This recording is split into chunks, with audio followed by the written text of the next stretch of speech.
the greatest entrepreneurs of this decade are going to be out of the clean tech sector, and those creating solutions and businesses that help resolve the climate disaster we are in, like Frankie says, right, the disaster we are in.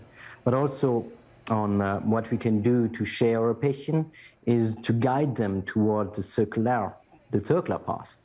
The circular economy actually can cut greenhouse gas emissions by up to 39% if enacted globally.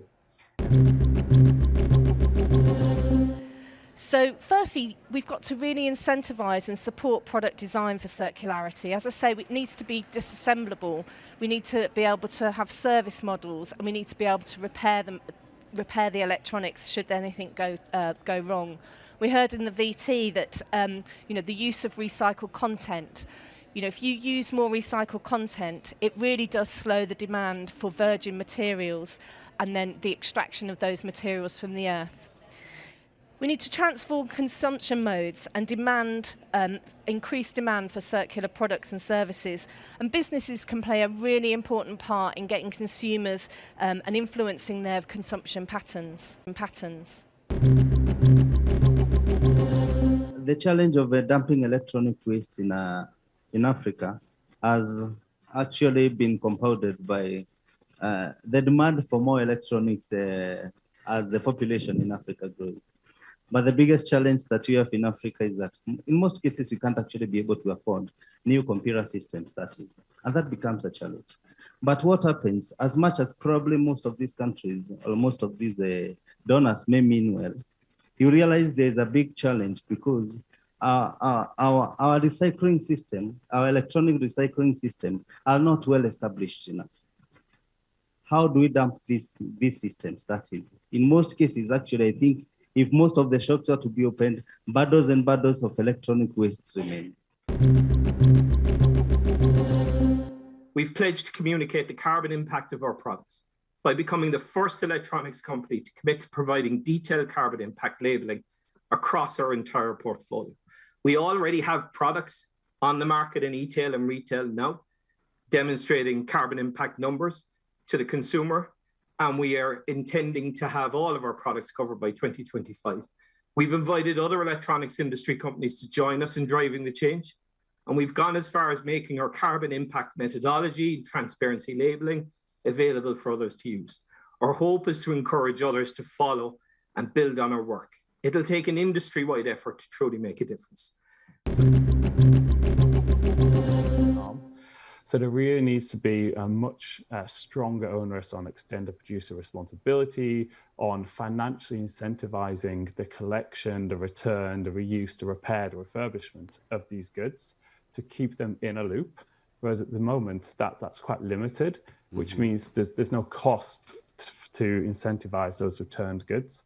And I think if we started to align across that globally, we could connect all these elements in such a large ecosystem and start bringing things back because the financials would make sense. How do we get people to repair their computers, not simply expect and want the newest, hottest technology? And it's something that we can actually learn from other sectors. We've learned that effective communications can actually lead to adoptions in new behavioral changes that are actually positive, that actually will support this circular economy idea. By making sure that the usage of the products are as long as possible, not producing new ones. And then we're back to the incentives of, what are the incentives of producer, etc. And that's a very important part as well. The other aspect, if you consume a product that lasts long, but for some time, then also there is a cost driver of that. And there is initiative and incentive for companies and users to actually also leverage on the cost savings in this.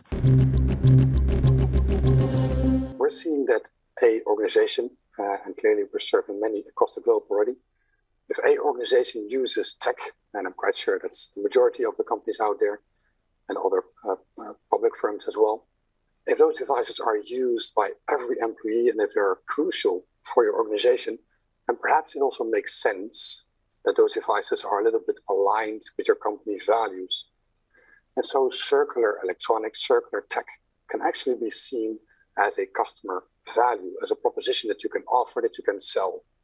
So with that, using the market instead of fighting the market. Some people don't like that we have been talking about those subsidies the whole week, but we will continue to talk about this to people wake up and demand change in the world, and they will. Yep. And it has kick-started a conversation here in COP in Glasgow, and I'm so glad that almost everyone are speaking to it. Either if they're a minister or if they're a CEO of a company, people want this to end. You're headed for a climate disaster, and yet every year governments spend hundreds of billions of public funds on fossil fuel subsidies. Imagine if we had spent hundreds of billions per year subsidizing giant meteors. That's what you're doing right now.